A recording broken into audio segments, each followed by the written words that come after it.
Hey everybody, what's going on? Rob Cesternino back here for another week of Hit or Quit, talking about Deal or No Deal. Donde is back, episode number 3, and it was another banger. Don't go anywhere because we got a lot to talk about here from a very drama-packed week of Donde. Of course, back with us, the queen of Hit or Quit. It's Jenny Autumn. Jenny, how are you? Donde, episode 3. What a banger. And you know what? I would never call you and Chappell little bleepers or whatever. Whatever. Yes. Well, I think we know Effers? what the bleep line. Yes. I think it was effers. Effers. And if I did call you that, it would be lovingly. Yeah. Okay. Well, it hits different when it's not coming on an island. All right. Yeah. Of course, coming in to the Swingers Club, it's Chappell. Chappell, how are you? Donde! Y'all, I'm here and I'm happy. Thank y'all for having me back again. I think I'm Donde's biggest fan. I've been trying to tell people to watch the show. I watch it and I said, y'all, you got to see this. You have to understand what's going on here. This is crazy. And I think people are starting to pick up on it. I think Donde is building steam as we go. Good. It should be, especially if they haven't watched this episode. If you're listening to the podcast right now and haven't watched the episode, pause the podcast, go watch the episode, then come back. Because definitely strongest episode thus far, right? Okay. Last week I thought had like the one great challenge moment, but this was a lot of drama here all the way through on Donde week number 3, and of course, great episode. But if you didn't watch it, we got you. Tomorrow, Chappell is going to have an exit interview with the most recently eliminated contestant from Donde. It's the world famous Claudia Jordan. Chappell. What is happening? Why do I get to talk to Claudia Jordan? This is amazing. Are you kidding me? I don't think I've ever been. No, yeah, for her. But listen, it's sweet for me. I don't think I've ever been more happy for a person to be eliminated from a television show, because I was like, wait. Because I was so sad. I was rooting for Claudia Jordan. She's my winner pick, essentially. And then she goes home and I think, oh, wait, I get to talk to her? Yeah, that's crazy. We could have used her on the show for a couple of weeks and you could have interviewed her in April. I was going to say, Chappell, you would have been talking to her at some point anyway, probably, right? I know, right? But in my mind, I couldn't process the idea that I'm going to be talking to her, period. So I'm very excited. I'm very sad to see her go. Again, the person that I thought would win it all. I thought her experience with Deal or No Deal would be a benefit. I could tell she was a gamer. She's been so much fun to watch on television, and she stuck with me for an interview. And so check out the exit interviews tomorrow. It got to be. I'm just gonna be stuttering and going. So let's just see what happens. It'll be great.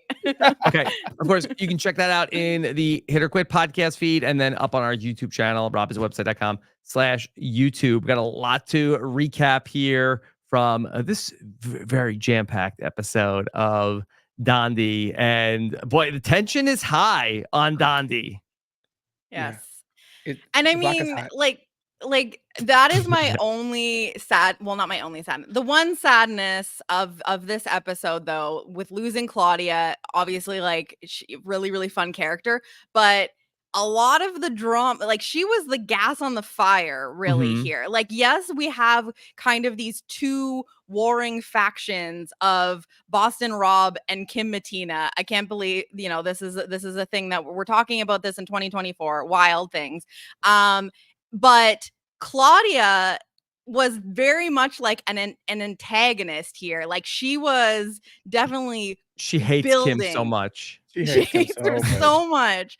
And I think that she left behind some drama to continue to build. So I'm not like saying that it's all gonna end here, but losing Claudia, she brought the fire. This woman introduced herself and said, "Hi, I'm Claudia Jordan. I'm an Aries." And let me tell you, she brought it. Okay. She was bringing the fire all 3 episodes, and she went out with a bang. My people, this is what we do. I cast more Aries on shows. I can only be me, and Claudia can only be her. It's been great to watch. But Jenny's right. It was an exciting episode that, man, if we could have built up to this a little bit more for a couple more episodes and then got this moment, it would have been great. But I just think 3 episodes in to be at such high highs, I'm like, what else can we do here with Donnie? You know, like how much drama can we have here? Is there any way we could just like production manufacture a little bit more of this? You know, like I don't think I know. Need to. Well, here's the thing: losing Claudia is like it's bad for the show. Honestly, it just is. But losing Kim Mattina would be catastrophic. So it's like this is the reason we're here is to see the Boston Rob versus Kim Mattina fight. Yeah, as a fan of Dondi, I was actually quite sad that Claudia's suitcase was too high and she ended up making the bad deal. I thought she had it, and then I thought that Claudia would love to know, who she would have eliminated, Chappell, when you talk to her. But I thought that she was going to say, okay, made the deal. Guess what? Stephanie. Yeah. And I would have been like, yes, Gandhi. Best case scenario. Literally and figuratively best case scenario. And so literally the best. I was so sad. But I am feeling like, as much as Boston Rob has done such a great job through 3 episodes, I am feeling like, and I have doubted Boston Rob before in seasons, I'm wondering if, like, I'm just looking ahead and I feel like, he lost a big soldier in Jamil. He talked about himself as the general last week. He lost a big number in Jamil last week. He loses a big number in Claudia this week. I feel like he has Aaron and then the Dawson Nick combo. And I feel like Alyssa is a Boston Rob person. I feel like this was like he can't trust her. That Alyssa is self-interested. Yeah, she's not going riding down with for him ship right now. Like she is, but ultimately she's going to be the one that says, "Aaron, are you with me? Or are you with Boston Rob?" She's the witch on the shoulder. Yes, she's the Delilah. She's going to take Aaron away from Boston Rob. I'm worried. You're right. Like the first time he's not immune, I am worried for Rob. So how long you think he's got, Rob? I think he's got another like 2-3 episodes, but I'm just worried that eventually there's just more of them than there are of him. And how many? I mean, look, he'll adapt. What's his counterpunch now? But that was big for him to end up losing Claudia here, because Claudia was like a big, loud shield out there for him. Well, I think that, especially with how Alyssa kind of came out in this episode as like someone who was not going to sit back and let things happen to her. She said, I want to show the banker that I'm willing to make big moves and like play dirty. And she took it. Kim did nothing to this woman except for be bad at shooting arrows and get her into the bottom 2 last week. And that didn't even impact her.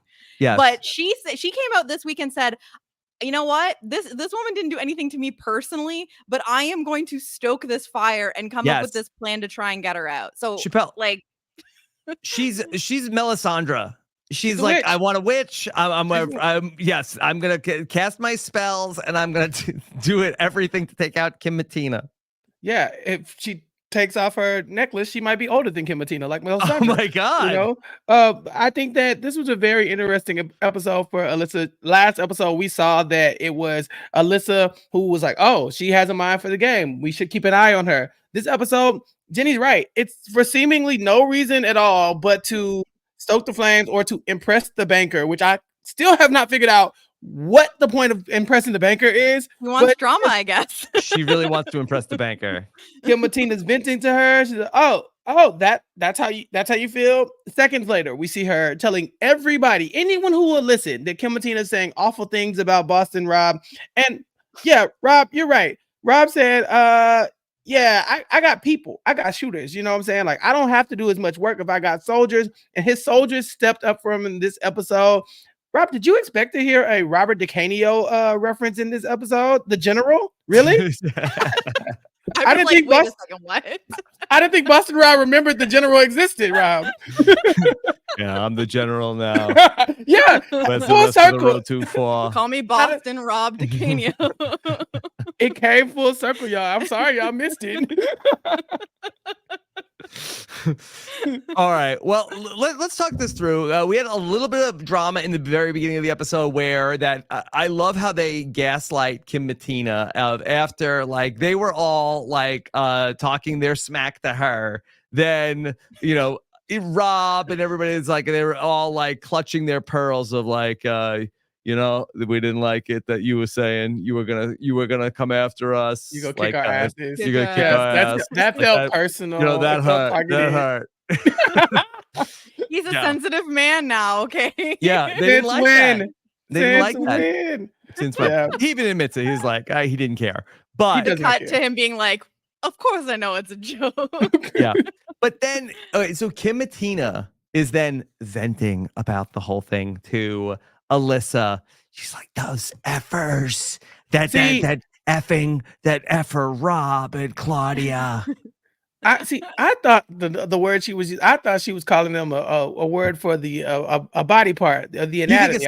You think it's C word? I think it was a P word. P word. I think it was the P word. You know, them sequester kids love the P word. Okay, that's interesting. Because I went ask Jay West. Yeah. Okay. I feel like 2 syllables. Yeah. When Alyssa repeats it, like I went back and I've listened to it a couple of times, Chappell. Like I feel like that you hear like an F sound when Alyssa, it's bleeped every time, but I'm quite confident that it was. Find out from Claudia. Yeah. Oh, you think I'm not gonna ask? Like, because Claudia says, "Look, she called me a." Well, I'm gonna call her a bitch, and I was like, "Oh, so y'all not gonna bleep that?" Yeah. Yes. Well, and we know, and that's how we know that because if she said bitches, then that would be 2 syllables. It would fit but when we hear Claudia say that we know it's not that. We can eliminate it. This is a good logic puzzle. Yeah, so deal or no deal. Okay, some fake, but I think a couple people really don't like that she said this. So are we thinking, Chappell, if you think it's possible that it's the P word, where does this rank on like the hierarchy of offensiveness? Like P word would have been worse than effers, right? Like effers doesn't offend me at all. I'm like that doesn't even sound like an insult at all. It's like those effers. Rob's like, I've got 4 kids. That's what Rob's like, I get down, baby. Baby. Yeah.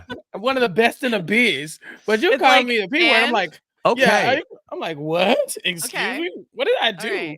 Right. And it's that on top of the idea that the other thing that they're using to gaslight Kim is like, we were helping you. You had the nerve to call us that? We've done nothing but try to assist you in winning this game and in all aspects. And the nerve of you to call us up. I'm like, oh, what exactly are they saying? Like I legit was like, I need the Claudia cut. I need to know what was said. Yeah. But then Claudia takes it one step further. Like the best part about this is like, okay, she called us little effers or whatever, hate that. And then she said, that's fine because I call her bitch. And then she says she's been called worse by better and better looking. Like, and the crowd calls wild. Said, they're like, oh! Yeah, like Claudia said, oh, you called me a little effer? Well, I am going to call you a bitch and also insinuate you are not good looking. Like, there you go. Yeah. It's like, oh, Jesus, Claudia. Yeah. Well, later in the episode, Claudia Jordan, and we'll get into her fight with Kim during the competition, she ends it by saying, like, after this, I'm going to be back in the air conditioning and I'm never going to think of you again.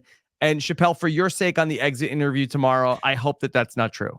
Yeah, I want all the information. I'm like, so how long have you been seething over this? Like, please tell me that you've lost sleep over this and you have a lot to say. Because I will say this. I was like, Jamil, tell me about it. Like, let me tell you about Kim. So there have been, I think the last 2 exit interviews, both of them have spent a little time talking about Kim Mattina. I can imagine that Claudia might have a little bit more to say in our limited time in our interview. Okay. Just as an aside, this was kind of out of nowhere in Deal or No Deal. We found out that Dawson is gay. Has a boyfriend. Has a boyfriend, but also Nick is pretty hot. When he said, I have a boyfriend, I thought he was referring to Nick. Because he's like pouring the oil on his during this like confessional. Being like, I wondered, why did they send me baby oil? What is this for? Oh, it's a big in the box. I think it's like face serum that he's like putting on him. But like the way that the image was like placed with the confessional, I was like, is he saying Nick is his like, is this like island boyfriend or something? But it was him insinuating that he's like attracted to Nick, but is spoken for or whatever. Wasn't It was really part of the plot. Spliced in. It had nothing to do with anything. Yeah. But here's the thing, Jenny. Yeah, from Dawson's point of view, at least he got a soundbite. Nick only gets to be the idea that like, oh yeah, he's hot from Dawson's perspective. That's all we know about Nick. Yeah. What Nick gay? We don't even know. Name one more thing about Nick, please. Like from Nick, do you care? Do you not care? Is this a showmance in the works? What? Nick's been watching this show for 3 weeks, telling people that he's on it, and this is all the content he got. Is like, yeah, people think I'm kind of hot. It's like, okay, yeah. Congrats. I mean, okay. To be fair, we're getting a lot of that commentary about Joe as well. Like, so yes. Like, there's enough thirst in these episodes. Yeah. But yeah, I don't know what Nick thinks here. Kim and Tina, Jenny, wait until she sees Joe at the challenge. She says Joe's got on his tiger shirt and it's like, wow, okay, Joe. Okay, Joe. He's like, okay, Joe. Yeah, look. Hot out in the jungle. if I'm Nick and I lose this show, at best, you have a clip of people talking about how good looking I am. I guess it's a net positive. Okay. But then he has to be out there with Joe Manganiello, and he's like, and also he's got a cool shirt on. So it's like, right. But Nick has no shirt on. Being like, I'm not even the hottest person here. This is like unfair. And they won't give me a confessional. Like, what's happening? That's why they edited him out the show. They edited him out the show because Joe Manganiello was like, hey, that guy's too hot. It's too sexy. Yep, cut him out. Cut him out. He doesn't get enough content. More thirst for me, less for him. Yeah, it's a battle. He's threatened by him. Okay, I like that. I think okay. So for me, it's like maybe they're like, okay, we need to start building some content for some of these players that are going to be here a little bit longer. But again, I don't really know what this means. Is this like, because from my understanding from the last 2 episodes, I don't think Dawson and Nick are like in the same alliance. I thought Nick was like one of Rob's guys and that Dawson was in that group that was with Kim when they were like talking about creating like a counter alliance. So maybe this is like, I don't know, things are in the middle are getting like a little bit more star-crossed lovers. Perhaps cross tribal alliance, something like that. Yeah. I don't know. It was such a randomly spliced in scene that had nothing to do with the rest of the episode. So I'm left guessing, what does this mean for the next, bit? Okay. Well, we have Alyssa. We mentioned her. She has a big plan. Okay. She wants to be a witch. She wants to take Kim and Tina out. And the plan is there's going to be a plan there's always a chance to steal the suitcases. And so she is going to go ahead and they want to steal Kim and Tina's suitcase. Make sure that she ends up in the bottom 2 this week. I was just gonna say, so I don't think in last week's competition with the like bow and arrow, crossbow. Yeah, there was no steal function built into that challenge from what I recall. So it was very interesting that, only having 2 challenges so far. Obviously, the first one with the mud had the steal possibility, but then they didn't have one last week. How did Alyssa know that they were going to have an opportunity to steal? Because like 2 competitions, 50-50, like I just don't know how. No deal. I guess.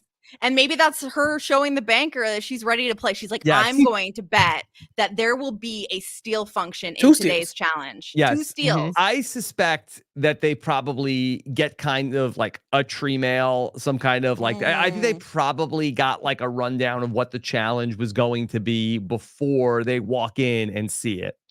Do you think it's like written like a riddle, like, or like some sort of like rhyming, like maybe they do it and it was part of the show and they cut it, or maybe it's also like that this was like a pretty intricate like trapeze that they were going to be launching them into, and maybe they explained the rules to them for a while, a little ahead of time, so that, and also to build up their anxiety about being suspended into the air. So they had lots of time to think about it before they had to do it. Yes.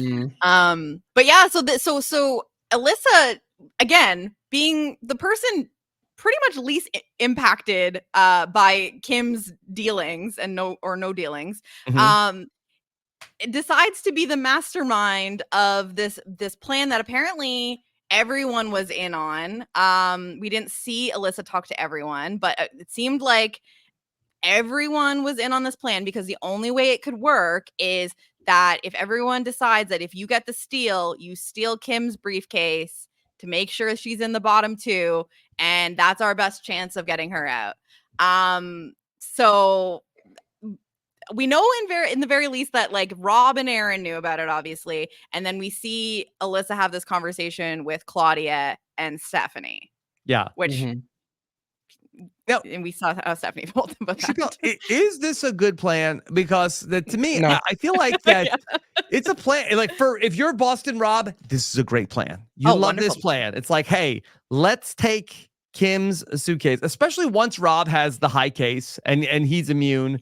Like it's a great plan, because that it's like, okay, 50-50 chance Kim Mattina goes home. If not, she's sending somebody else home. And so either way, I'm safe. But I feel like that if you are the suitcase stealer and you take Kim's suitcase, like, isn't there a 50% chance that Kim is going to say, you know what? You took my suitcase. You're going home. The plan itself is already confusing to me, because it assumes that getting Kim into the bottom 2 would then lead to Kim losing against the banker. Thus, Kim would not get to select anybody. But if Boston Rob does not get immunity and Kim is in the bottom 2 and Kim beats the banker, Boston Rob goes home. Matter of fact, if you steal Kim's case and Boston Rob has immunity and Kim beats the banker, you go home. So I don't quite know why y'all are giving Kim so much power. If y'all don't want Kim, exactly, like in my mind, let Kim land somewhere in the middle and have no power at all, and have 100% Chappell. Like, we literally saw what happened last week. Kim, by her own, performance, finds herself in the bottom 2, plays Deal or No Deal, and takes out Jamil. Like that. So you're essentially saying, you know what? Let's play the odds. Let's say, I guess, and if we're playing Deal or No Deal and that's what people want to do, they're saying, let's make her play Deal or No Deal again and hope that she doesn't win this time. But if she does, she's probably going to target one of these people that were clearly going after her here. And Rob went first. There was no guarantee that somebody else wasn't going to get the $2 million and lose his immunity. To me, I think the optimal strategy is I want to have numbers in Deal or No Deal. I want to be safe. I want to be in good with everybody. But ideally, I want like the person I care least about in my group playing against the banker every single week. Because it's like, okay, worst case scenario, I lose a number that was on my side, but I don't care that much about. And best case scenario is the person from my side wins and takes out somebody that's my enemy. I think that would be like the best case scenario for optimal Deal or No Deal. Yeah. If you're why not? And if you're Rob, you want Kim sitting in the exact position she was sitting at during this game. I think where this works out perfectly for Rob. I would say maybe the one difference that I would have suggested is, and which obviously he can't control, is a lesser important ally than Claudia, because I think losing Claudia was a big piece for him. Like, I think there's a woman named Miranda that might be working with him. Yeah. Nick playing against the bank. No, Nick is hot. He's fine. He's got plot armor now. It's fine. Okay. But I'm just saying, like, Amy. What about Amy? With Amy, leave the Tiger Queen alone. I'm keeping tabs of these NPCs. Is that what they call them? Yeah. Amy's getting content at least. It is every Tiger episode Queen content. Yeah. But Oklahoma Queen. But I'm just saying, like, that would have been better, because like have him lose if he's going to lose someone, it's someone that isn't as out in front, because Claudia is always, like, we saw Claudia lay down her life essentially for Rob in this episode. That's a bad piece for him to lose, but he should not be wanting Kim in the bottom 2 unless he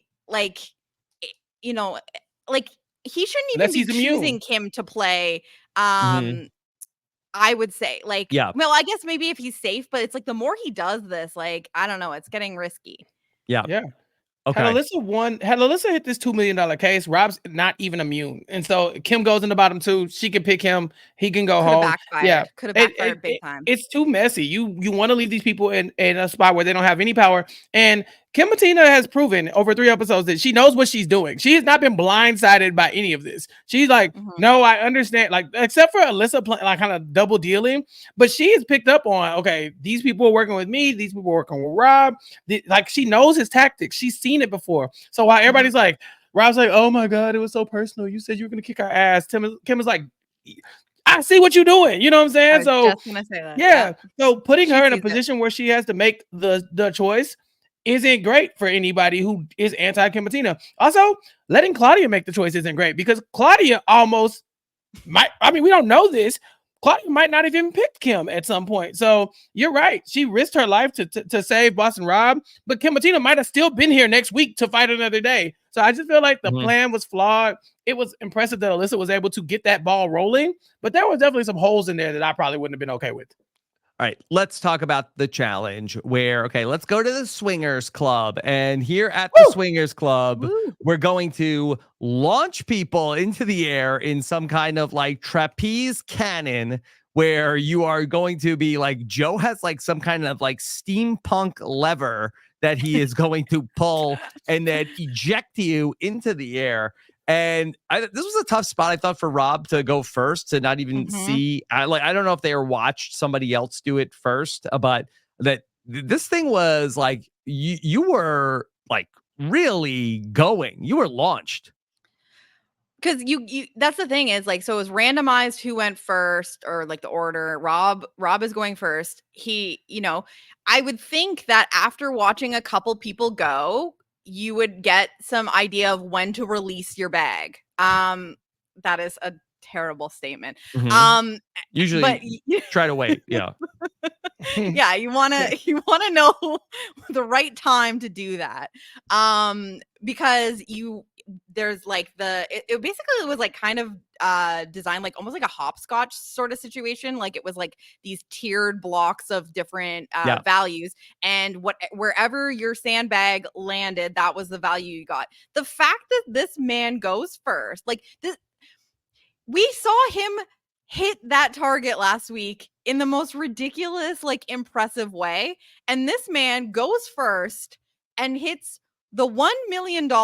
Only one value higher than that on the board. Like, just how does he do it?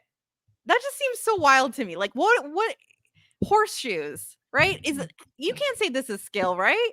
He's a construction worker, Jenny. He has a construction background. This is child's play for him. He says, I'm not afraid of heights. I work construction. Okay, you're not afraid of heights, but you're not launching bags onto so Rob's like, he was a great athlete when he showed up to Survivor. He like the heights like don't bother him. And also like the guy has done over 100 reality TV competitions. Like I don't mean shows. I mean like games, actual battles. Yeah, competitions. Yeah. So that if anybody's going to be able to do this, it's going to be him.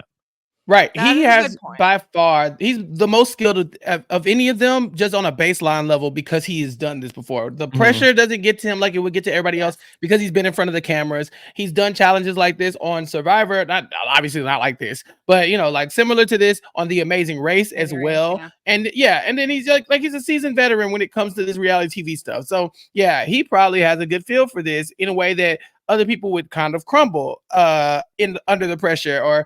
But I'll even say to the cast, we didn't see anybody miss the entire thing. Like nobody just completely overshot it. Like there used to be, challenges where you throw the beanbag, it just lands way over there. Everybody hit something. And so I was like, I wonder how big it was. Cause like, you have to think about like the size of it, but I still think all of this aside, like impressive. Going first, not having anyone unless they had like Ben do it first or whatever. You think that the suitcase models also demoed the challenges first? Yeah, sure. Like I don't know, you get double pay for that. unless they saw somebody do it first, like you're just using your own like gut feeling on when you should release. And the fact that he gets $1 million off the bat is just, I'm just very impressed by him. Very impressive. Okay, so Rob is in the leader. He's a clubhouse leader. 1 million. Kim Bettina goes. Kim Bettina, just it is like the antithesis of Boston Rob. Ain't no thing. This is fine. Kim is not liking this. She's terrified. She's terrified. She doesn't like the heights. She doesn't want to do this. And I'm pretty sure Kim has picked up that a lot of these people are rooting against her. There's like Boston Rob goes at the get that 2 million, Boston Rob. Get that 2 million out of here. Kim goes like, all right, Kim. They're not rooting for her. Okay, Rob gets 1 million. They're not saying, Kim, go get 2 million. Like, let's go, girl. Like, it's crickets. She hits 50K, which I don't know if they might have been rooting for her to fall out of the thing. Yeah. My God, Rob. Like, look, we know they weren't loving Kim at this point, but 50K is not the lowest thing on the board, but it's not great. And like I said, it's even like when you do those game shows, like I don't know, like Family Feud or The Price is Right, where somebody does a bad bid or picks a bad answer. Like the teams know to be like, good answer. Good answer. Yeah. It was like 50K. Kim's like, I got us some money, and they're like, I mean, we literally see them do this during Deal or No Deal when the cases get open. They're like, that's great. It's okay. We got, you know what I mean? Like the way, I don't know if it was the way it was edited, but like the reaction, and I don't think it was the way it was edited because Kim is still like suspended in the air, like, you know, like rocking back and forth. And she's like, come on, guys, I still got 50K for the pot here. Like, can I hear a little commotion? And it's just like, everyone's like, yeah, okay. Okay. All right. So brutal. A bunch of people go that we go through: Amy, Dawson, Claudia, Jordan, Miranda, Nick. There's actually a person named Jordan. I was very confused. I thought it was like we were talking about Jordan. I was like, is this Claudia Jordan? But no, there's a separate person named Jordan. And we had to stop down and talk to that Jordan too. Joe Magnanello, I'm going to say his name right one day. He went over to her and said, you know, listen, Jordan. Yeah, Air Jordan. What's your plan? Yeah. Jordan says, okay, let me take you into the game. Okay, so there's a steal out there. It's not good for me. I'm kind of trying to play the middle, and then I want to sneak up on everybody later on. I was like, why are we getting her winner edit? Where did this come from? We don't know this woman. Yeah. Exactly. Okay. And here's the thing. Like, I love Joe's little interactions with the cast. Like, it's very fun. I'm really enjoying him as a host. You know, we get him talking about Amy is the Tiger Queen because she's also wearing animal print. Like, they have their little banter. And I just, like, is he into Jordan or something? Like, he was just like, there was something about that interaction where he was like, yeah. And then you're going to sneak up like a cobra. Like, he was just getting so, like, he's like down on the ground, like crouching next to her. Like, it was such a strange scene, but I loved it. And it just made me think, like, either Joe is rizzing her and is like, you know, Jordan's hot and I'm going to have this little moment with her. Yeah. Or he does this with everyone. He's into the game. They're showing us this particular scene for some reason. Okay, Joe. Wow. Okay, Joe. Okay, Joe. Okay, Joe. Yeah. Did it, Joe. and Jordan goes up there and does exactly what she wants to do. She does not get the steal. She's identified that the steal would be bad for her game. And so there's certain people who just don't want to put a target on their back right now. Okay. Understandably, because I don't think everyone is after Kim. That's the thing, is like it's kind of become a bit of like a mob mentality, which is like perfect for Rob. So maybe a Rob mentality, but but you can tell there are people that are like, Kim being a target is better for me because it's not me that's the target, but I don't want to, like, it doesn't behoove me to be putting myself out there. Yeah. So like, even though Alyssa's like, everyone's in on the plan, I think like only maybe 4 people were in on the plan. It's still 2 factions. It really is. Yeah. Enter Stephanie, who we had a real quick confessional earlier on in the episode that I thought was weird. I wrote Stephanie confessional and backstory parentheses she's going home. I really thought like, okay, why are we hearing about Stephanie and her background on the heels of like when we randomly heard about Jamil? I really felt like, okay, this seems very out of nowhere to be learning about Stephanie. Thought she was going home. Maybe next episode. She did have a big episode. Yes. Okay. Well, we understand why now, because so when we see Alyssa and Claudia and Miranda earlier in the episode talking about the plan, we get the cut to sorry, not Miranda. You did not see Miranda. Stephanie. Stop playing. We did not see Miranda at all. We panned to her at one point. We see Stephanie explain, being like, this is I don't want to be in on this plan. Like, so we get the early indication from Stephanie that this isn't good for her. She doesn't want to be, doing other people's dirty work. And again, I'm reading heavily into the Dondi Edgic, and I'm like, okay, well, clearly Stephanie's going to be the one faced with the decision here. Like, she's getting that steal. So she's up in the air, and she's terrified for a lot of reasons. Yeah, because she's hating the height part too, but I think she's like, the pressure of having to go through with this plan too is like clearly getting to her. So here comes Stephanie, and she's about to go, and that everybody's okay. We need somebody to hit the steal, and Stephanie hits it, and no! This is the worst possible thing that could have happened. Oh, that's the worst possible thing that could have happened. Oh my God. Stephanie, madam, what? Are you okay? Did she just find her whole family perished? Like this, I was like, what? The worst thing, and I believe that she feels this is the worst thing that could happen, because that shriek. Are they hearing this? Can we get it again, Rob? There's no way they missed this. There's no way they missed this. I mean, listen to this. It's so loud. No! Oh, no! This is the worst possible thing that could have happened. Oh, that's the worst possible thing that could have happened. Oh, my God. So she does all. First of all, she was already terrified of the heights. So that was a thing. She manages to land the shots that she didn't want. She survived. She survives. So that's the thing. And then it's the worst possible thing that ever happens. And she shrieks so loud that I was thinking, wait, Stephanie, you're saying the quiet part out loud. Now everybody knows that you're not about to do what they want you to do. Everybody knows it. And it takes like roughly 5 minutes to get her off of that harness. The whole time she's walking her way over there, they've been talking like, is she about to do something weird? What is Stephanie about to do? But Rob, I say this, Stephanie in that first conversation, she didn't seem like she was into the plan. We know that Rob is anti-Stephanie. He's been anti-Stephanie since episode 1. I don't know if y'all remember I forgot about that. Yes. He was like, why did she?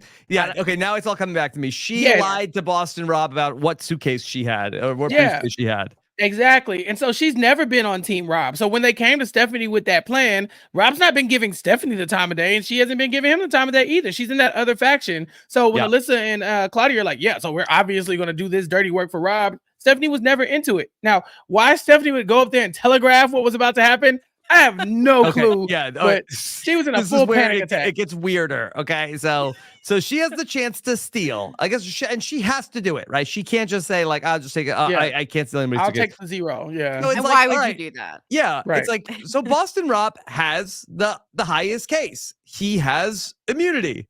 So logically, you'd say, okay, well, I'm going to, just like we saw in the first thing. It's like, Rob, I'm going to take your case, but don't worry. You're not going to be, I got you. I'm not going to put you into the banker's temple. Don't worry about it. But instead, that there's some talk about, okay, the plan, and they're trying not to say it right in front of Kim Mattina, but she's next to Boston Rob. Yeah. She's like, what plan? I didn't know about a plan. What's the plan? Huh? It was also so strange, because this is, I think, the one thing we heard from Miranda in this episode was she pipes up and says, you should take the lowest value. Yes. And then Alyssa's like, yeah, definitely go for the. Even Joe's confused. And then we get this confessional from Alyssa. And I got to play this, because I thought this was wild also. Stephanie was there for the plan. I just wonder if she gets tired of getting up every morning and putting makeup on her two faces. She could try eating the makeup instead, and she might at least have a chance of being pretty on the inside. Whoa! Alyssa, where do you get off, Alyssa? You Queen Two-Face, ma'am. Yes. Kim comes to you and vents to you, and you immediately go and rat her out to everybody. You've been playing both sides for at least 2 weeks of this game. Well, 2 episodes of this game. She's like, but how dare Stephanie, of all people, get roped into a plan she didn't even want for a guy she's not even working for and not take the lowest value? Why would Stephanie put herself in the bottom 2? What? Yes. I mean, I guess they can say, okay, well, we control who goes in to the banker. So as long as Kim is there, we put her in, even though still that was not a good plan.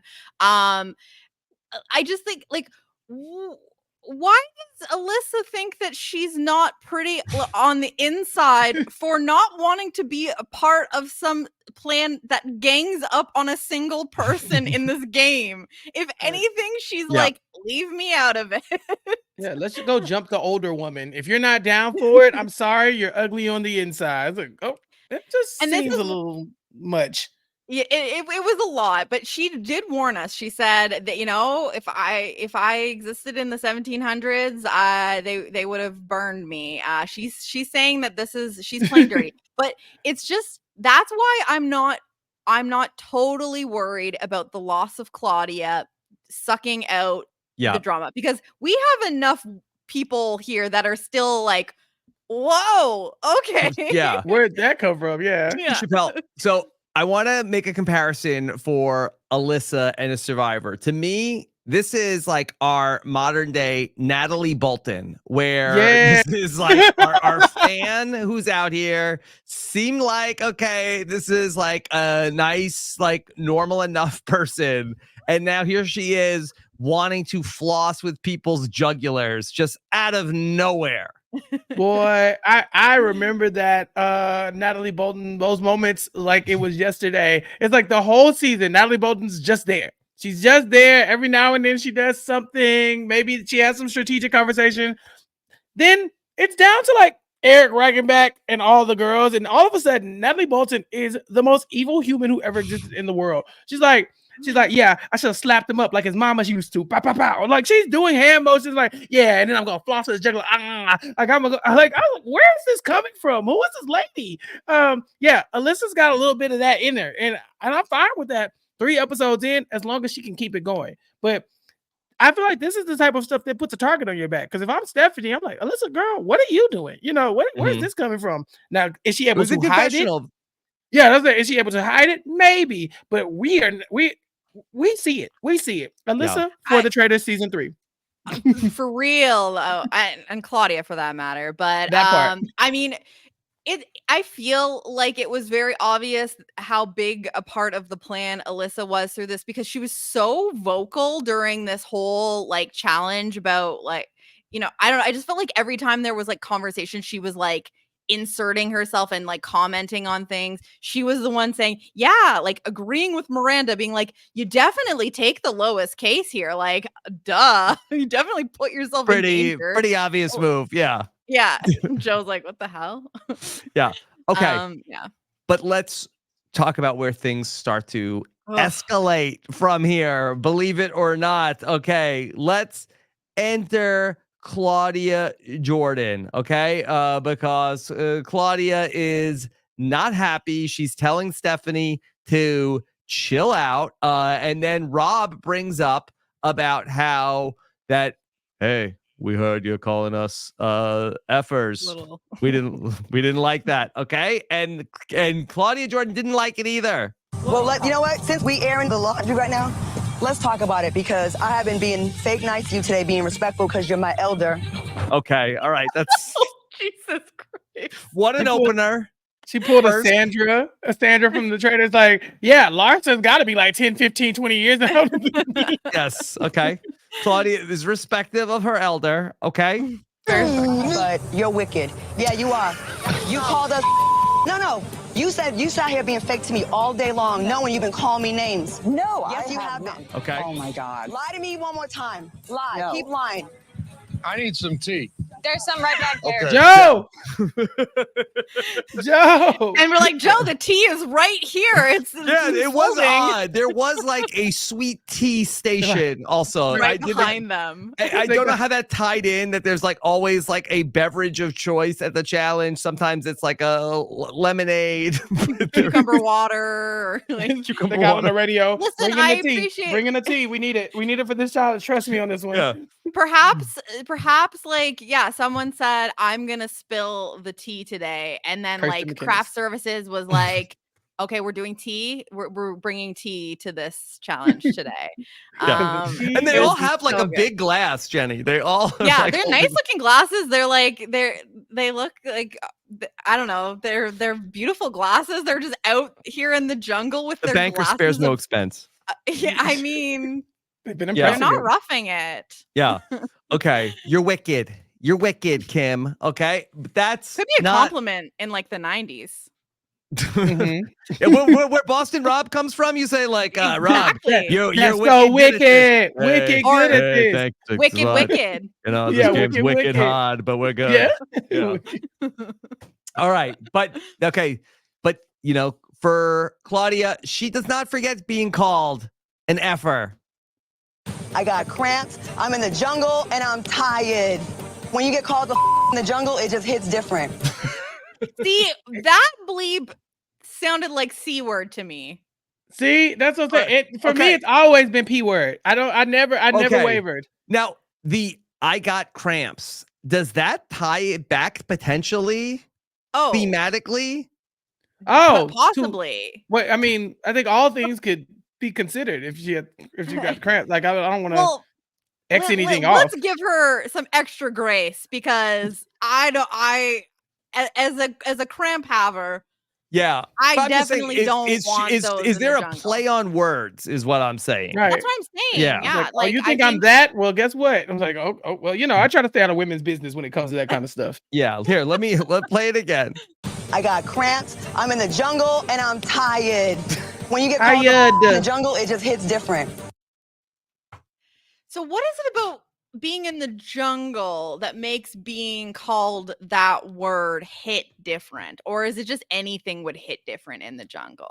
I think everything hits different in the jungle, you know? I just, that especially when you're tired. Tired.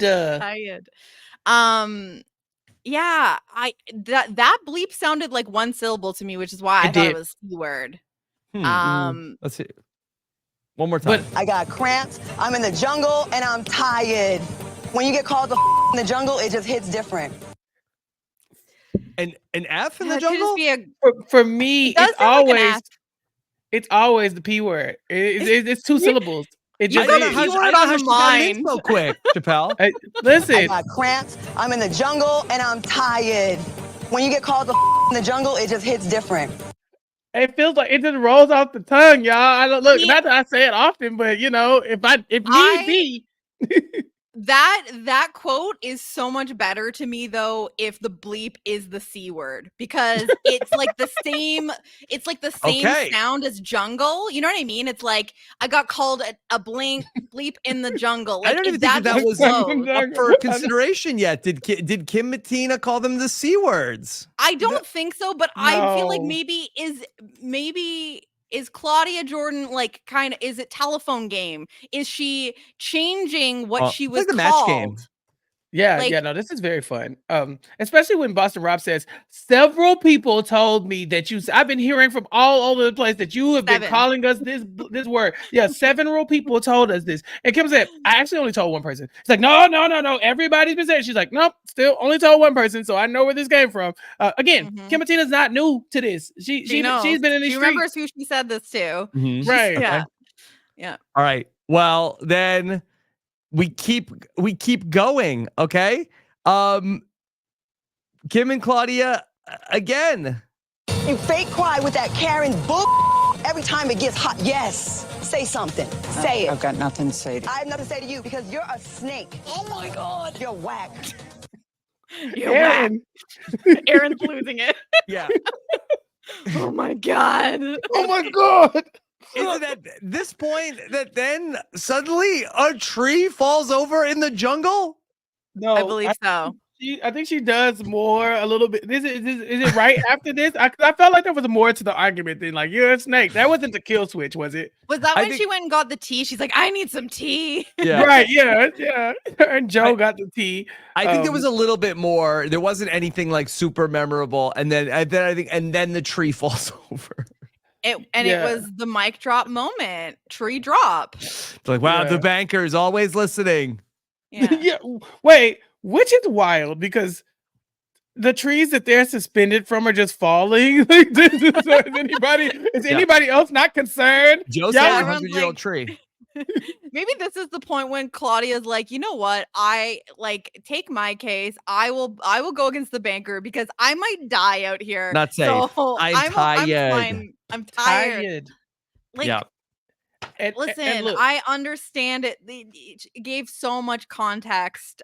This woman wants her air conditioning. She's got cramps. Yeah. She's tired, and being called some sort of word in the jungle hits different. Expletive. I understand. Yeah. Mm-hmm. But when she does this, the crowd applauds. Like there was people clapping. She's like, and I don't mind air you out all up in the jungle. And they're like, whoa! I was like, yeah. When did this become a spectator sport? This argument. But then they're watching TV, Chappell, live. Jenny, I thought about it and I saw what was happening. Claudia Jordan has a wine glass full of tea in her hand. You just armed a Real Housewife with her her utility belt. She has never been more powerful. She's like, give me Milner. Like y'all were shocked at how Phaedra talked to Dan on the Traders reunion. This is what they do. This is what the housewives do. You want to go? Let's talk. She got Joe's got his tea. She's got her tea. She's like, and it will be spilt. So this was Claudia at her best. You don't get anything better than this out in the jungle from Claudia Jordan. Mm-hmm. And this is the moment that it reminded us that she was a Real Housewife. And I think the one disappointing thing here, but probably the best move for Kim, is that Claudia calls Kim a Karen and is thinking like, oh, I'm gonna hit her with so many of these jabs and I'm gonna rile her up and let's see what she comes at me with, and give me something to build off of here, Kim. And Kim wants nothing to do with it, gives her nothing. And I think she was expecting, she's like, listen, if this was Real Housewives and I'm coming at you, you're gonna give it back to me and we're gonna have a whole display. Yeah. And it just turned into kind of a soliloquy for Claudia here. That's a good point. I don't think that Kim, and again, I am not I have not seen every single thing that she's done. I don't know if she gets hot like that. I think she stays cool. I think that's maybe her superpower. I'm not familiar. I've never seen her season of Sequester. So I don't really know. But I think in this moment, Jenny's right. You definitely don't buy into this. You do not get into a argument with a Real Housewife when they have a wine glass in their hand. It's just not what you do. Boston Rob is the most impressive person in this entire scene, and it's not even close. Because Boston Rob started this entire thing, and he does not say a word. All he does is clap when Claudia starts going off. He's like, preach, sister. That's it. He does not say a word. This is all about him. It's just literally, he starts it. He's like, Kim, hey, I heard you were saying stuff. You called us the word. What was that about? And then everybody else just starts chiming in. And the whole time this is happening, this is why we know that he's a general, just like the other Rob before him, and then he has his soldiers that are doing the work. If a general is doing a good job, his soldiers will handle this and he doesn't have to do anything. And that's exactly what we see. He says at one point, I still got it. And that is that. And Rob, that's another just amazing. When you do the highlight reel, right? When he gets the Lifetime Achievement Award in reality TV, this is what you're going to put in there, because he does this on every season of every show he's ever on. He's like, and look at that. And, and so he called a shot. Mm-hmm. All right. Claudia says, you know what? Take my case. That's it. Fine. I'll face the banker. Hindsight, maybe not the best decision. I think she immediately regrets it too. Yeah, immediately. Even before she plays the banker. She's like, you know what? That might have been hasty on my part. Yeah. I think she just got really riled up by all of the she had the tea in her hand, like Chappell said, it gave her power, and she just got wild, and she was like, you know what? I'll do it myself. I'll take Kim out myself. take my case. Let's go. Fine. And then like the adrenaline like dies down and she's like, I've made a grave mistake. This was not. Why am I putting other people's interests before me? This was not a wise move. Right. And there's still the idea that Kim could still be in the final two because everybody has not gone yet. Like there's still a world where Kim is in the bottom two, but Rob's other ally is also not the most competition savvy. He's been over here enjoying the fight, but Aaron has to go as well. And I forgot that Aaron is that archetype of a player. Right. I like that you said that he enjoyed the fight because he was, do not think he was enjoying it. Enjoy was in quotations. Yes. I think it was one of those, like, you kind of had to be there moments. Like, he was in it. He was like, oh, shit. Like, she said, a snake. And I think he just doesn't know how to react. Yeah. Yeah. He's like, how do I? Oh, my God. So, all right. Then we get... After the tree falls, okay, so Claudia sacrifices her case. Then even Stephanie said that she instantly regrets that she took the Claudia case right after. Okay, yeah. Aaron has to go, and Aaron, even getting loaded into the thing, tells us, "I hate you guys. I hate the banker. I hate this." Hating the banker. Why does he hate them? What did any of these people do to Aaron, to be fair? I don't know, but I hate you guys. I hate the banker. I hate this. I just hear Elmo say balsamic vinegar. Like every time, I just really would like to hear him and Elmo have a conversation talking about balsamic vinegar. That would be the best thing ever. But yeah, he goes up and he hates everybody because they're making him do it. I think that's what it is. It's like he hates the production. He hates the people. He hates Joe. He hates all of them. They're over there drinking. He doesn't hate Alyssa. He doesn't. No, he definitely doesn't hate Alyssa. But hating the banker is a choice because you're supposed to be impressing the banker because something will happen if you do. You know. But I almost feel like the way that they build up the banker, it's like negging the banker is almost like they you know what I mean? Like he wants give it back to him. Spar with. So I think that maybe he doesn't Aaron's respect you if you don't. Yeah. Yeah, because he doesn't want you to be spineless. Like he wants gumption, you know? So but I just love that Aaron, like the idea that Aaron is telling the other cast that he hates them is so funny to me because it's just like, well, maybe the reason he hates them is because he still had to go when this fight broke out. And maybe that's why he's freaking out during this fight. Cause he's like, the longer this goes on, the longer it takes for me to do my turn. And he's like, he's been waiting to rip the Band-Aid off. Like he's stressing this entire time about being suspended in the air and having to go. Yeah. And he's like, can we wrap it up? You're really in his head, Jenny. Listen, I would be the Aaron whisperer out there, I think. You would be Alyssa. I'd be Alyssa, but I don't know that I would be quite Alyssa. Yeah. Aaron had to go after the tree fell in the woods. That's when I'm like, hey, y'all, can we not do this? Is this safe? That's probably why. I hate you guys. I hate the banker. I hate this. Yeah. That first line feels like it came straight out of his gut. Yeah, I hate you guys. Because he's harnessed in. Yeah, the harness is like a little. It choked him like a little binding. bit. Like it's like a corset. Yeah. Okay. So he gets in the bottom. He gets 45K, and then he ends up in the bottom. And now Boston Rob. Kim's safe. Alyssa gets 150K. She wanted the steal. She doesn't get it. So Boston Rob has to choose between Claudia and Aaron. And for Boston Rob, it's like no contest. Okay. I'm not putting Aaron into the banker's temple. See, Rob, you were questioning whether or not Rob had the same alliance to Aaron that he has, and vice versa. I think Rob knows that this is his number one. I think this is ride or die. He tries to take it to the end with this guy. Yeah. I don't know if Rob feels as good about Aaron as he has about other number ones in the past. Like, I think that this is sort of like a weak number one for him in terms of like the number one ally. How dare you? Okay, let's talk about it. Okay, Aaron versus Nat 10.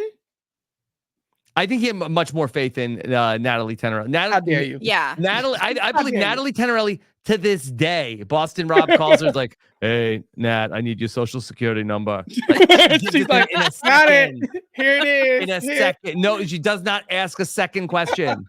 Yeah. Okay, fair. I think she had undying loyalty to him. I think Aaron could go with Alyssa before in this game. He could be tempted. Yeah. I don't know, but the longer Rob has with him, and like I think the more that Rob endears himself to Aaron, and I think Aaron, he's a softie, and I think that like I feel like the longer that they work together and they're building this like you know, this like buddy cop kind of alliance here, I think it's gonna be harder for Aaron to turn his back on Rob. Yep. Like I don't trust actually think Alyssa. I don't trust Alyssa. I think Alyssa is capable if doing some witchcraft on Aaron. Here's a deep cut.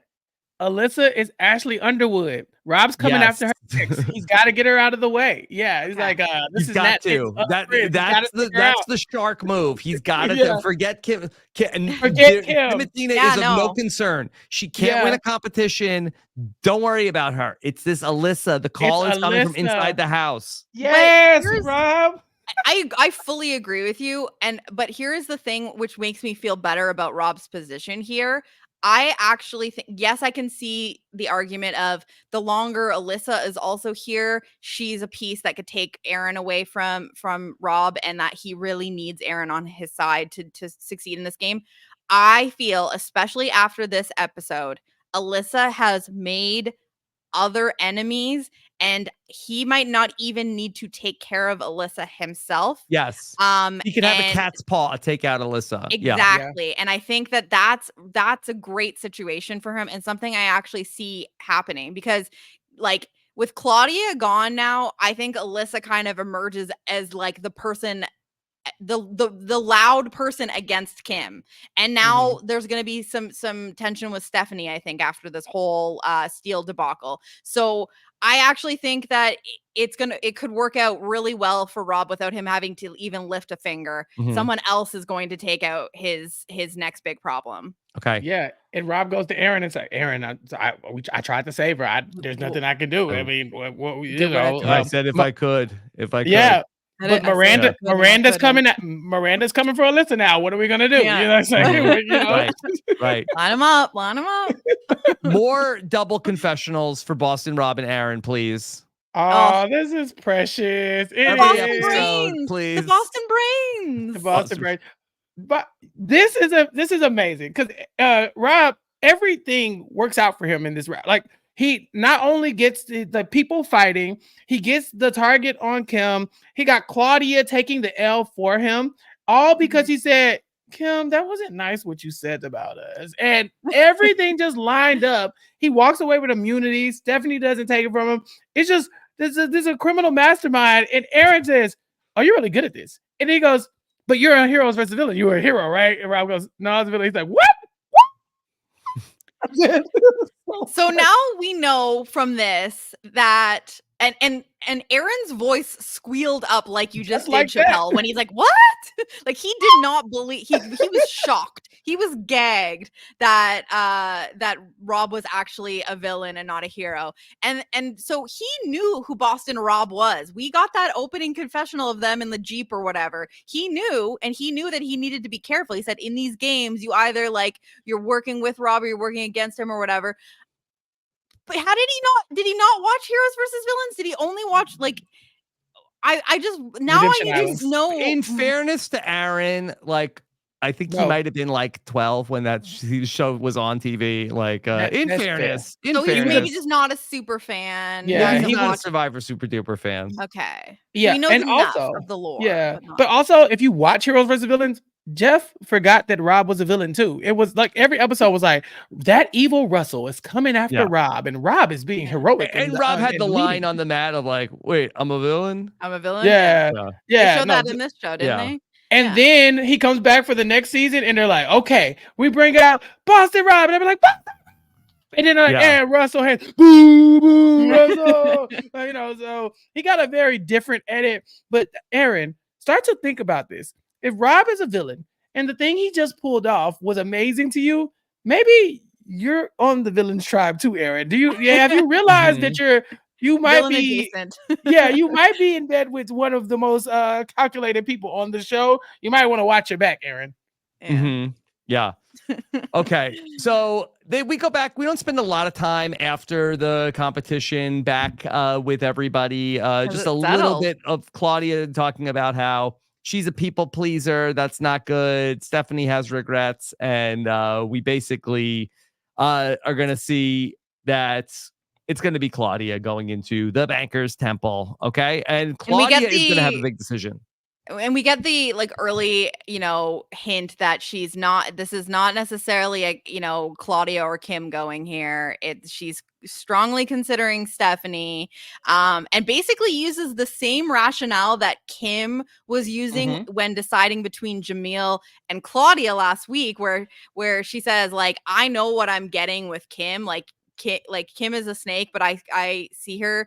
And Stephanie is like a way more of a threat that I don't know what to anticipate from.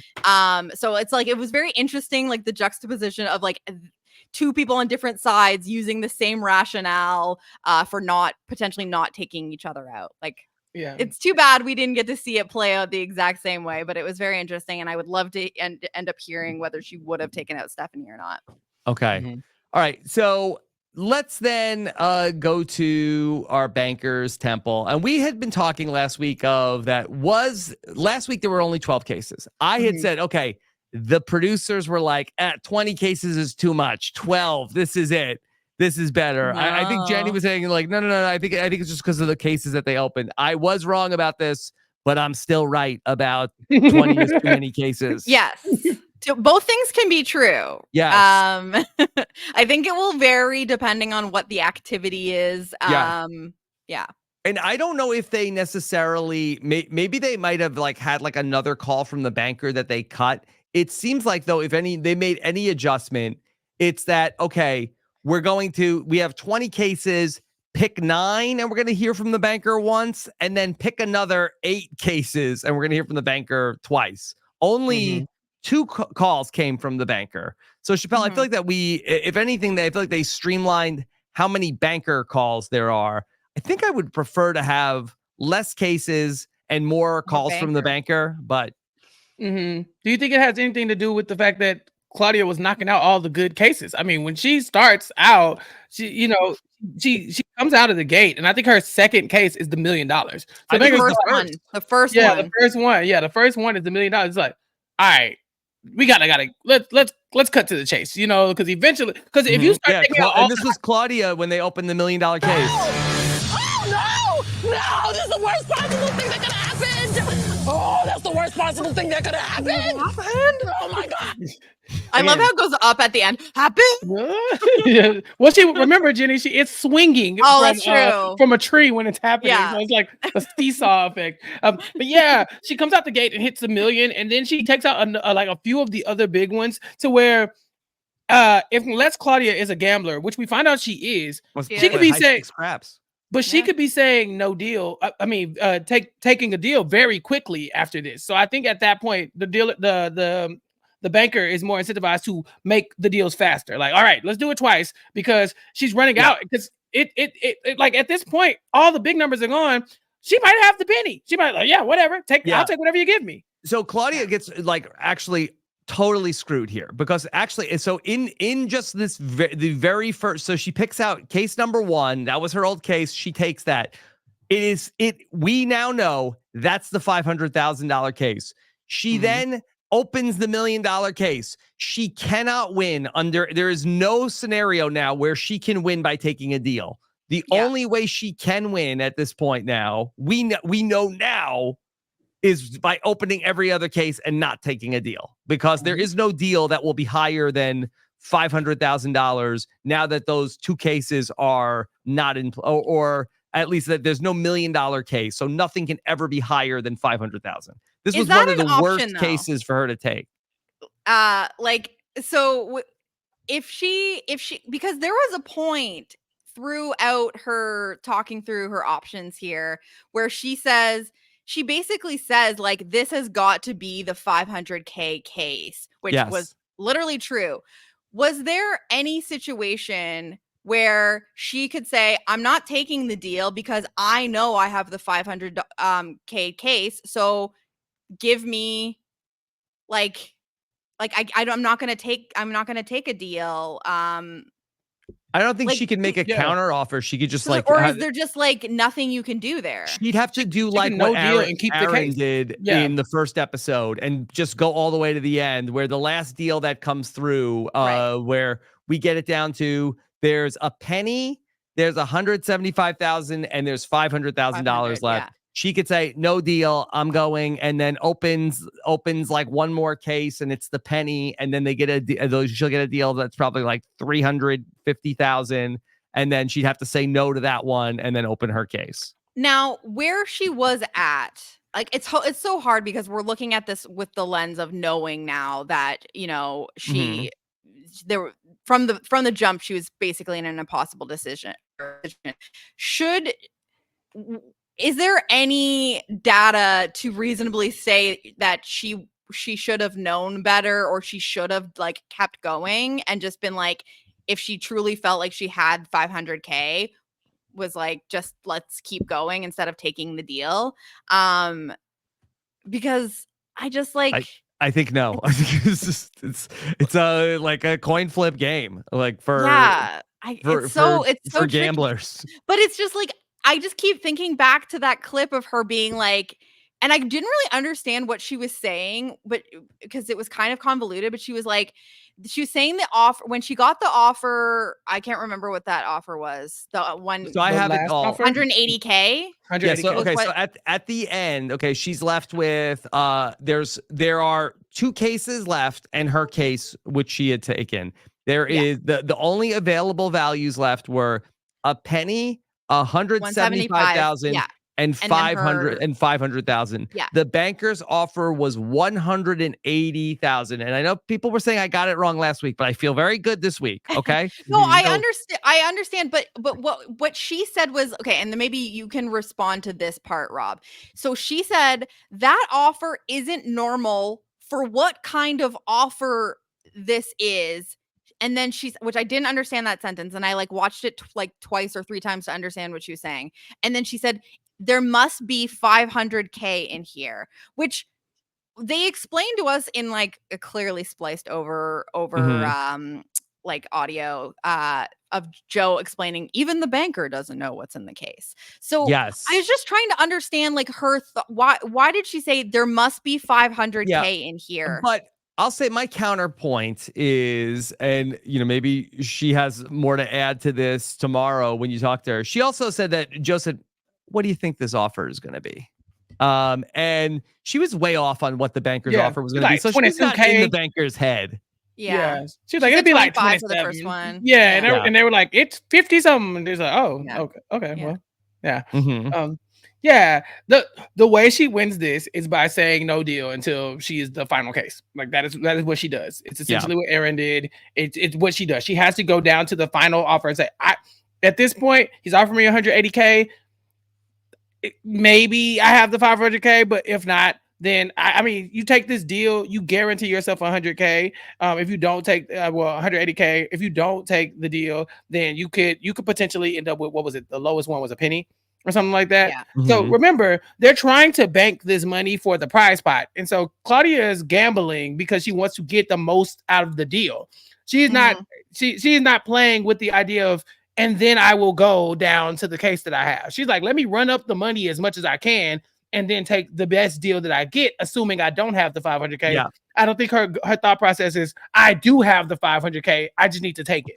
So yeah, it's just like, because she said it must be 500K in there. So I'm like, you knew, like you felt it. So that's why I was like, why wouldn't you just keep going?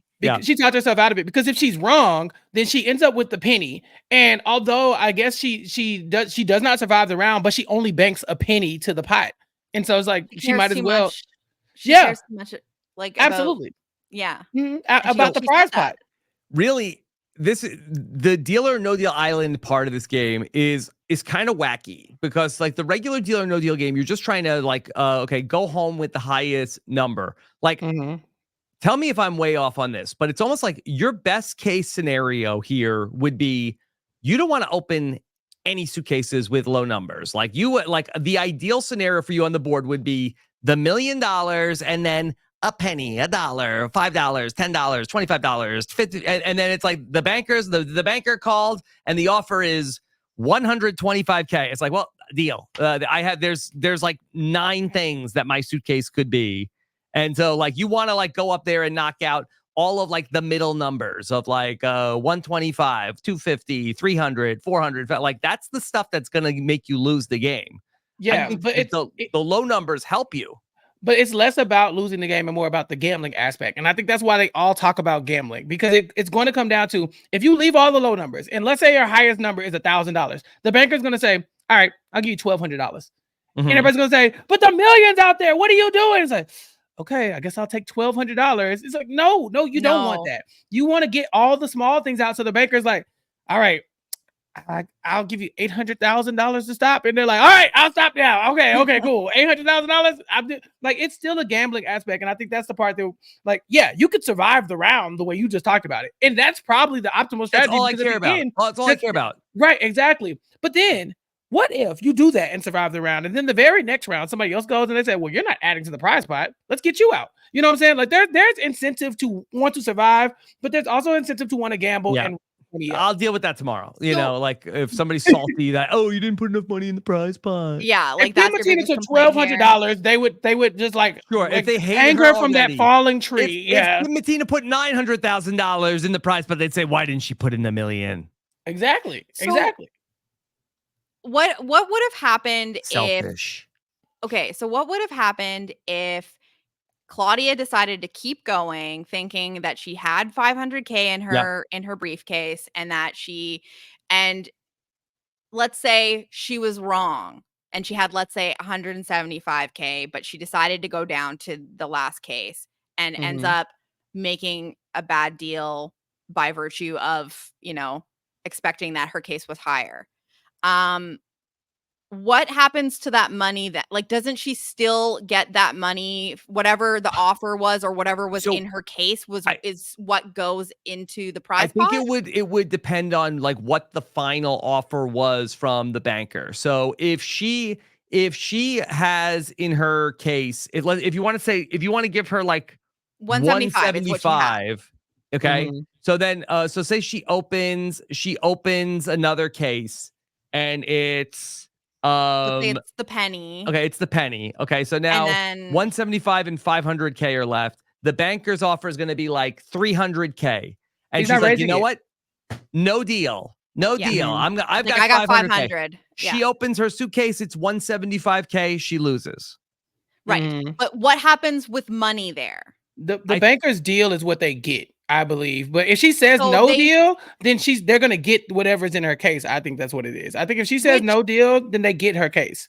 And that's why I think if she's saying she just wants to give that, like, if she's risking her own position for the purpose of giving them more money, that's why I'm saying, well, couldn't she have just, like, even without the knowledge that she had the 500K, if she got a better deal and then still lost, that money is still going, whatever that higher deal was, is still going to be what goes to the pot. So why not run it up?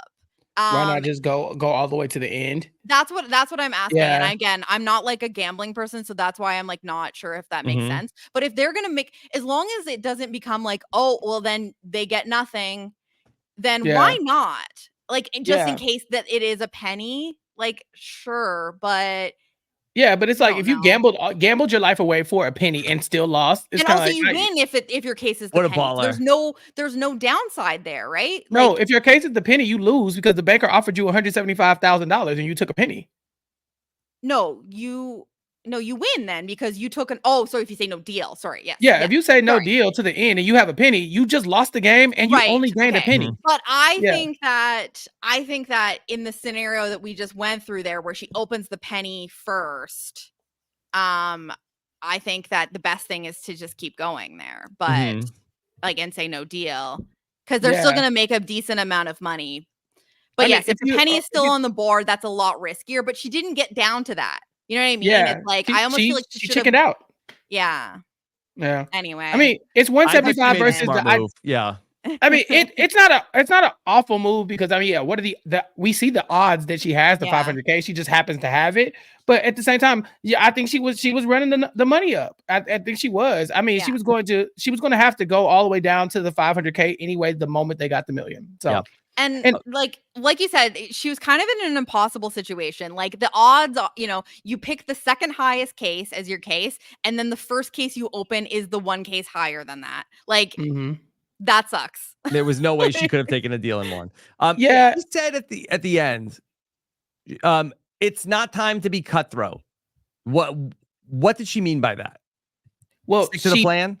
Well, no, she put herself in the bottom too, with the intention of taking out somebody. Claudia did not have to do that. She could have let Stephanie do whatever the hell Stephanie was going to do, and Claudia would still be here this round. But because she took it upon herself to say, you know what, I'm sick of Kim, or I'm sick of Stephanie, and I'm gonna be the one to take them out. Jenny said it earlier. She was just like, I'll do it myself. And if that's what you're going to do, at least look at the cases on the board that are available. Because think about it.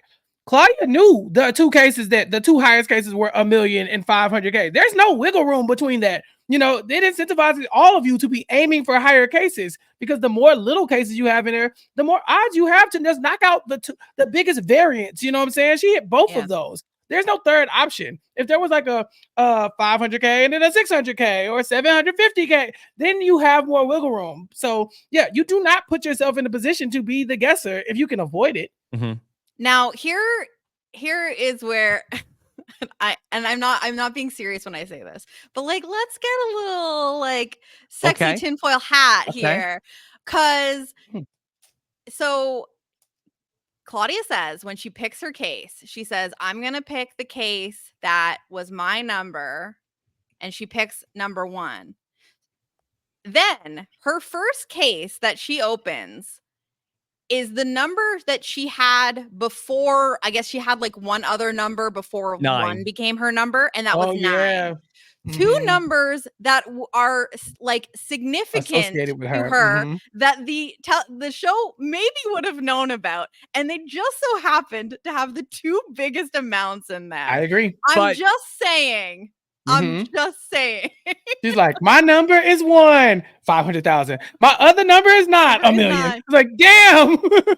Because I'm just saying, like, if you are trying to, without knowing anything about some of these people, I don't know what your freaking lucky number is or whatever you're going to choose. Like, do you not think that there was a decent chance that Claudia was going to pick a number that used to be her number? But if you really wanted it, if you were saying that the production that they wanted her to stay, they should have put like a penny and $1 in those numbers. Right. They know that's going to be the case she's going to pick. She's going to but pick. You don't know which one. But you know she could pick either one of them. Yeah. It could have been $1 million that she chose or the 500K. And if maybe we could like no deal, figure out if Boston Rob ever plays like Tom Brady, number 12. Right. I would pick number 4 for Marquesas, or for my kids. Yeah. Yeah. It was a 4 or 8. Like, you're gonna have to figure out the numbers. Anyway, I don't know. I just thought it was very interesting that she outlined the 2 reasons for those 2 cases, 1 and 9. They were numbers that of her briefcases when she was on the show, which people would know. Maybe not the commoner, but the people producing the show, possibly. The commoner.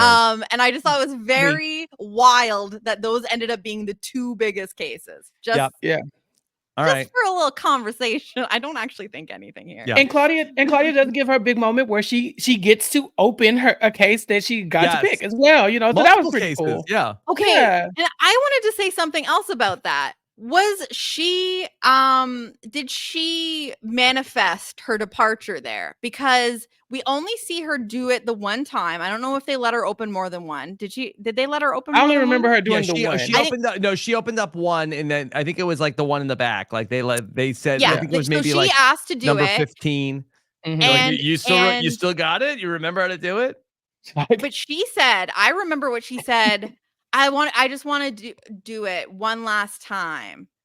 And I felt like no, that stop was it. bad juju, because bad juju. well, well, how do you know it's going to be one last time? What if you win, you make a good deal and you stay in the game, you could have the opportunity to go against the banker again, hopefully. Do it next you want to week, win. yeah. Just wanted to get And it you out of could her system ask though. to open the briefcase again. And I just felt like when you said that, you are saying this is the last time I'm going to have an opportunity to do this.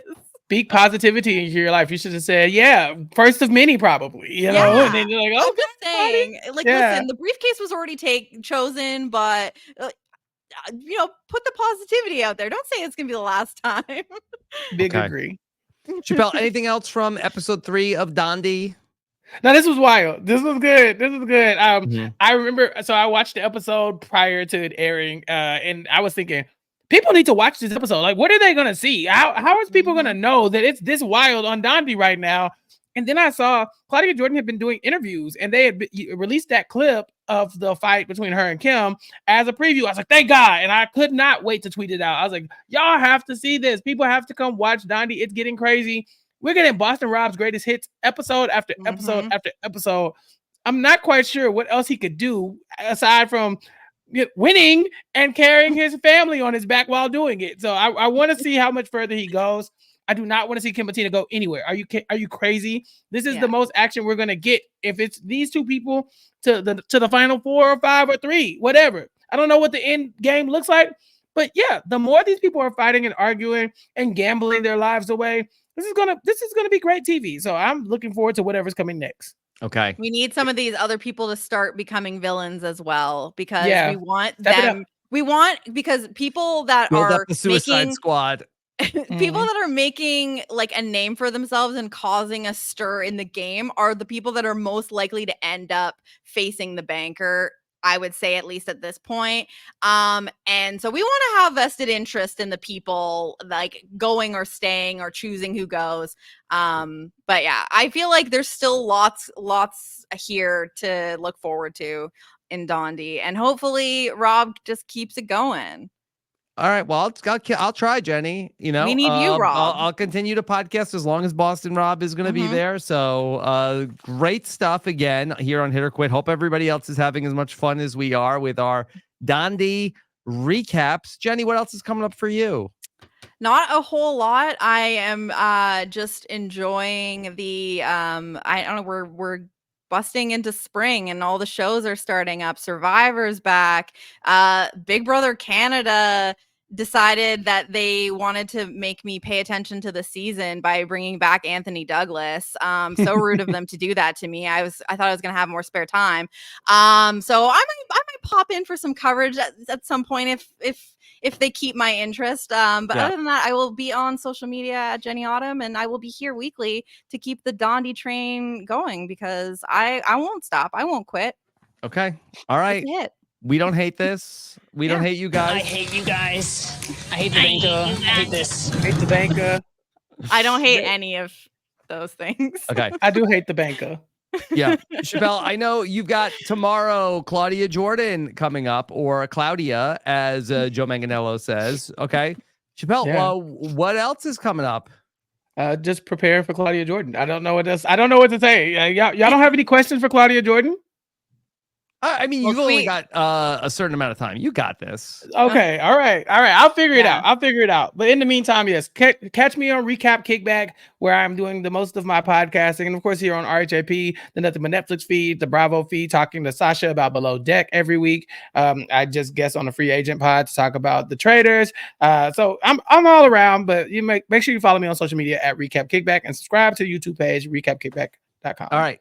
And we had a great podcast on Club Condo this week, the 17th place roundtable. Lots of great Survivor stuff coming up as well this week. Amazing Race is going to be back as well soon. So it's all happening. RobIsAWebsite.com. Take care, everybody. Have a good one. Bye.